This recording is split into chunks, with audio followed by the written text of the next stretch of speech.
مشاهدينا في كل مكان، أهلا بحضراتكم. من فترة قليلة اتقلبت السوشيال ميديا والأوساط الثقافية والتاريخية والحضارية في مصر بعد عرض برومو مسلسل نتفليكس كوين كليوباترا، واتعرض بالفعل المسلسل اللي بدأ عرضه من أيام تعرض لانتقادات شديدة تم توجيهها لصناع الفيلم والقائمين عليه بعد ظهور الملكة كليوباترا في صورة سيدة من ذوات البشرة السمراء، وهو على عكس التاريخ تماما في دعوة جديدة لحركة ليست بالجديدة تدعى أفروسنتريك في محاولة لسرقة التاريخ وتزييفه لصالح ناس لم يقوموا بأي دور في حضارة قديمة أصولها وتاريخها موثق لآلاف السنين. الحقيقة إن زميلنا رامي نوار قام بدور كبير جدا علشان نقدر نعمل سلسلة كبيرة من اللقاءات مع علماء من المصريات والتاريخ القديم من مختلف الجامعات العالمية العريقة، علشان نكشف فيها من خلال علماء متخصصين محاولات تزييف التاريخ اللي قامت بيها منصات زي منصة نتفليكس وصناع مسلسل كوين كليوباترا. والنهارده في لقاء حصري وجديد ضمن لقاءاتنا وسلسلة اللقاءات دي هيكون معانا من رومانيا دكتور ريناتا تاتومير، عالمة المصريات بجامعة هابربون ببوخارست ومدير قسم العلوم الاجتماعية والطبيعية. دكتور ريناتا, welcome on يوم 7 TV. Good evening. Thank you so much for your invitation. شكرا جزيلا. شكرا دكتور, and thank you for being with us.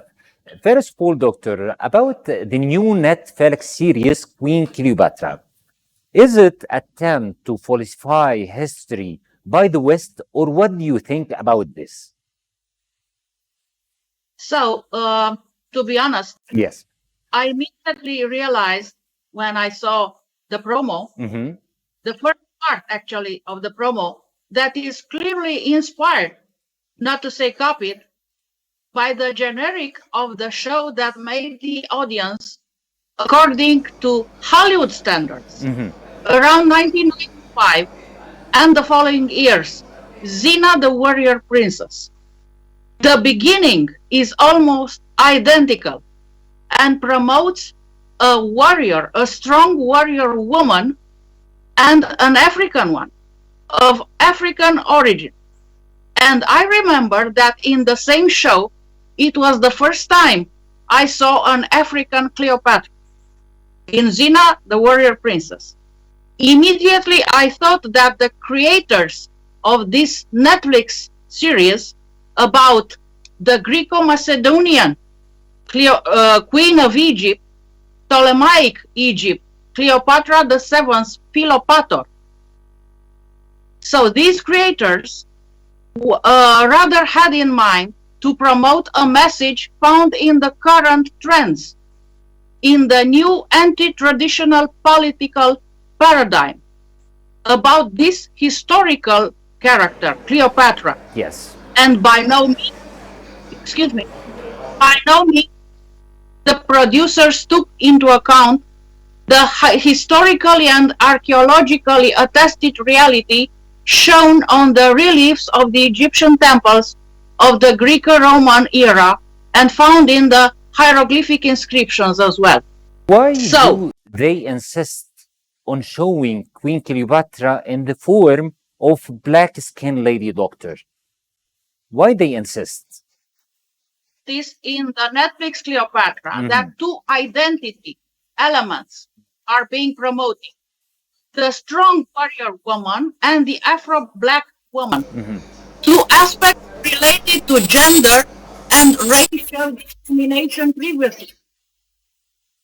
Some related to the recent exaggerations that have been made starting from the new paradigm in political correctness in the era of globalization. I'm referring to those exaggerations that seek to eliminate from the literature and arts of previous periods everything that has to do with previous gender and racial discrimination. I'm a historian by training, and I seek to form an image as objective as possible about a historical reality based on the evidence, the true evidence that I have at hand. I learned that in order to have an image. Take your time, okay. In order to have an image as close as possible to the historical reality, you are researching, you must work with authentic historical, archaeological, written evidence and not with falsified ones. However, in this series, okay, this series, in my opinion, they are trying to distance themselves from historical reality, and perhaps not by chance, at least in the promo, I noticed that of the invited specialists, Dr. Colleen Manasseh Darnell, a well-known Egyptologist from Yale University, is the only one who emphasizes the Macedonian origin of Cleopatra and her kinship with the general, companion, and Diadochus, the successor, the Greek successor of Alexander the Great, Ptolemaeus the first suitor, Egypt, Pharaoh of Egypt. The term of Afrocentric began to spread. What are the reasons of the emergence of this movement right now? I think this Afrocentric term and movement is not a new trend at all. Afrocentricity as an idea and philosophy gained momentum during the civil rights movement in the United States in the 1970s. However, I think today these trends try to respond and modify not actually the history, but the mindset. And it's not by chance that a Netflix series and not a documentary, historical documentary one, a channel, tried to emphasize this this new type of Cleopatra. How could you confront the Afrocentric, and how you could spread the facts around the world to all the people around the world? I'm a historian, as I said, and I work with authentic evidence. So, in my research, I found that Cleopatra was a Greco-Macedonian, an Indo-European queen, and not at all an African one.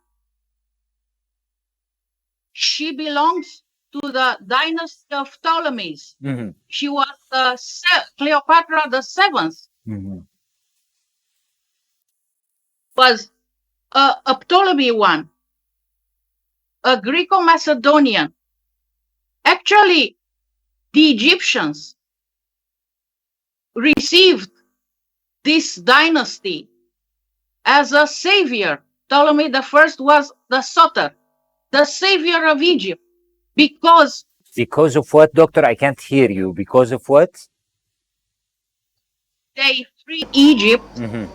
of the Persian oppression. Mm-hmm. Doctor, after broadcasting the Queen Cleopatra series on Netflix, there were many reactions here in the Egyptian street talking about why everything was wrong at the series, as data and also accessories at the film, or also clothes. Why everything is wrong? Well, because it started with false evidence. Cleopatra was not African. Cleopatra was Greek, was Indo-European. There are scientific books written by well-known scholars about the origins of Cleopatra. None of them relate to the African one, to the African origin. Mm-hmm. They are talking about the Koch era, doctor. Sorry? They are talking about Kosh era, Kosh era that belongs to Cleopatra. And this belongs to the late period, but they are not Ptolemies. The dynasty of Ptolemies were Greco-Macedonian. Alexander the Great was received in Egypt as a liberator. Alexander the Great was Macedonian, was the king and of Macedon state. So the Kush was previously the Nubian kings from the south were also foreigners to Egypt. However, they were admirers. They were great admirers of ancient Egyptian civilization. So much so that the first Nubian kings bore Egyptian names written in hieroglyphs. They were Nubian. However, after that, Egypt was conquered by the Persians. The Persian Empire. The Persians were Indo-European, were not African. That's the truth in the history. That's what's written in the history. And in the 1st century BCE, Alexander the Great conquered Egypt, freed Egypt from the Persians, and was received as and enthroned as a son of God in the Siwa oasis, son of God Amun. So he was, in the Egyptian tradition, the new pharaoh, the new king. At Alexander's death, Egypt was ruled by his companion, by his Diadochos, Ptolemy, a Greco-Macedonian. Ptolemy the first Soter. Actually, this Ptolemy and his dynasty respected the Egyptian tradition and known as pharaohs in the ancient Egyptian tradition, but they were not at all African or Egyptian. They were Egyptian by adoption. Okay, Doctor, have you ever seen any series or movie talking about the truth, Cleopatra, the truth of the Queen Cleopatra, or the Egyptian history at all from the Western movie or Western series? I've seen documentaries made for National Geographic and Discovery, in which Cleopatra was presented with evidence, with historical evidence. We, as historians and archaeologists and Egyptologists, we work with facts, with truth, with authentic evidence, archaeological, historical, epigraphy, inscriptions, sculptures, and all these evidence depict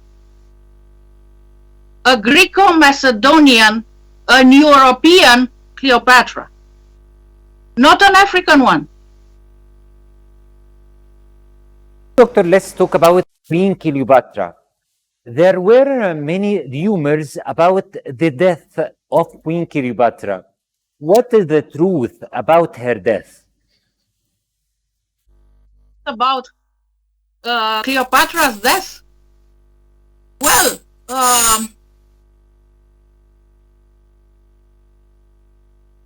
there are at least 2 or 3 kinds of facts. the description of her death made by herself, and some others say that she was taken to Rome and assassinated. My last question for you: was Queen Cleopatra very beautiful as history says? Well, again, as a historian, Roman historian Dioccasus described Cleopatra as a woman of surpassing beauty. A number of modern historians, however, have characterized her as less than exceptionally attractive. Nevertheless, we must note that her beauty was heralded and that her appearance was seductive.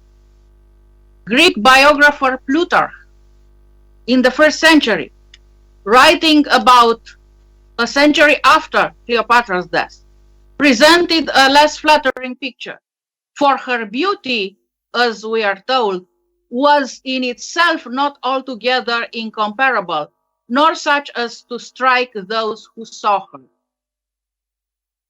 However, he noted her irresistible charm, sweet voice, persuasiveness, and stimulating presence. At a subjective level, I know that beauty is in the eyes of the beholder. I think she used her feminine strengths combined with intelligence, astuteness, smartness to achieve her state and personal goals. That's it, Dr. Renata Tatomir. Thank you very much for your time. Thank you for being with us. Thank you for having me. Bye-bye. Thank you very much. ده كان لقاء آخر ضمن سلسلة لقاءاتنا مع علماء آثار وتاريخ من مختلف أنحاء العالم لمحاولة الدفاع عن تاريخنا وحضارتنا ومحاولة تعريف الكل إن محاولة سرقة وتزييف التاريخ هتواجه بكل قوة من كل مصري حريص على تاريخه وحضارته من السرقة والتزييف. نشكركم شكرا جزيلا على المتابعة وانتظرونا دوما في المزيد وإلى اللقاء.